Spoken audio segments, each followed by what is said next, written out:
haven't tried? Never tried. Over there they didn't Try so try. that you can see the difference. When they go back, they will try. It's somehow sweeter here. It's a bit creamy. Oh, is that, Have you so you got tasted? the better Not yet. version. Oh, not yet. Maybe, because it's very expensive nowadays. Oh, when you come to Davao, you should not miss durian. Yeah. You will miss half of your life if you want to eat durian. Because this is the durian capital of the Philippines. Durian City. Durian City. We call it Durian City. When you enter Davao City, the first thing, the icon that you can see is really the durian and the eagle. Yeah.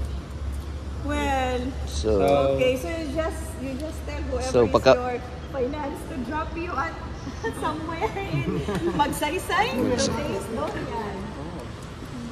dito Katalunan medyo may mga barato dito Si dapat. Sir man ang finance officer. Si Sir. And that, So David. David. So ikaw may nag-drive sila, usa sila ka van. Nya asa man mo agi nga wa man maagi ang overview ron. Talikod niya at talaingod. Talaingod mo. Man diri sa Carmen.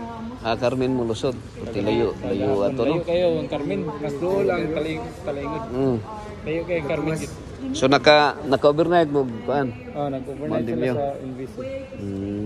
that is why we are asking our mission to sponsor a house for our